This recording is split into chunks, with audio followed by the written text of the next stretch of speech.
इस बीच एक और अहम खबर आपको बता दें, देश के 7 राज्यों में कोरोना का संकट बहुत बड़ा हो गया है। 7 राज्यों के 60 जिलों में सबसे ज्यादा केस सामने आए। कोरोना प्रभावित 7 राज्यों पर प्रधानमंत्री का भी जोर है। उन्होंने इन 7 राज्यों के मुख्यमंत्रियों के साथ कोरोना से निपटने पर चर्चा की है। मास्क को आदत में शामिल करना होगा, ये इस मीटिंग में प्रधानमंत्री नरेंद्र मोदी की तरफ से फिर दोहराया गया है।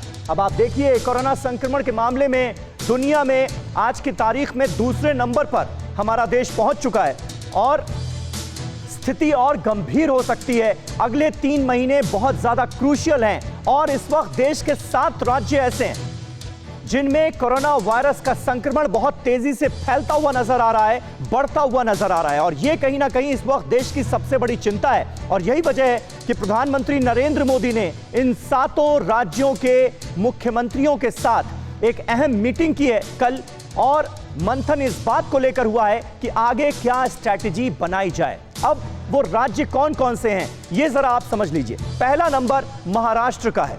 12,63,000 केसेस अब तक सामने आ चुके हैं। यहां पर आप ये देखिए, मौत का आंकड़ा जो है वो 33,886 तक पहुंच गया है।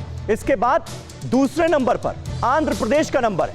आंध्र प्रदेश में अब तक जो संक्रमित लोग हैं 6,46,000 सामने आ चुके हैं। 5,500 से ज्यादा लोगों की आंध्र प्रदेश में मौत हो चुकी है। तीसरे नंबर पर तमिलनाडु है। तमिलनाडु में 5,57,000 केसेस सामने आ चुके हैं और यहां पर मरने वालों की तादाद काफी ज्यादा है, आंध्र प्रदेश से भी ज्यादा। 9,000 से ज्यादा लोगों की यहां पर जान चली गई है, उनकी मौत हो गई है। ये वो 7 राज्य हैं जिनके बारे में हम आपको जानकारी दे रहे हैं। ये सबसे ज्यादा बैडली इफेक्टेड हैं कोरोना वायरस के संक्रमण से।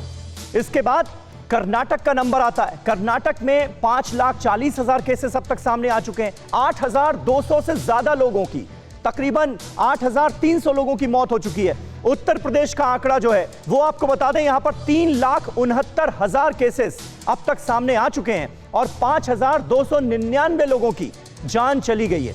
कल ही हमने आपको खबर दिखाई थी कि लखनऊ में किस तरह से अलग अलग जगहों से जो लोग रेफर किए गए, 48 मरीज लखनऊ के 4 निजी अस्पतालों में जहां पर कोरोना का इलाज हो रहा था, 48 के 48 लोगों की जान चली गई।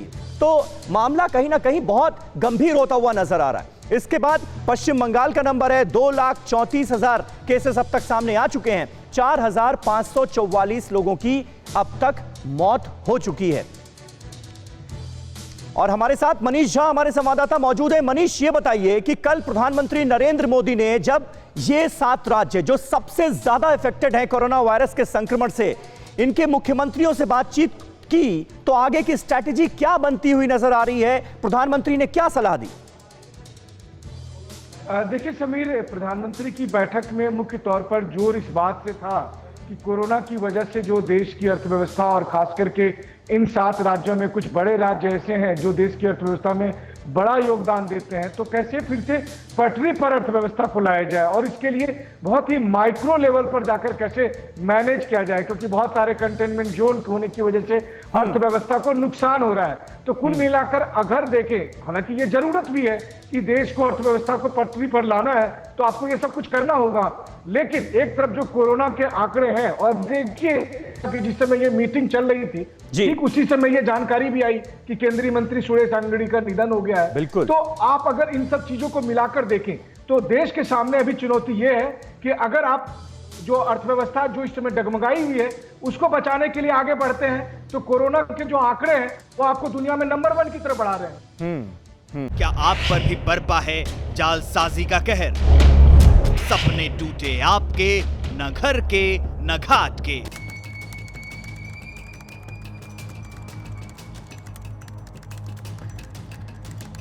देखिए लूट घर हर रात 9:30 बजे। फिक्र आपकी,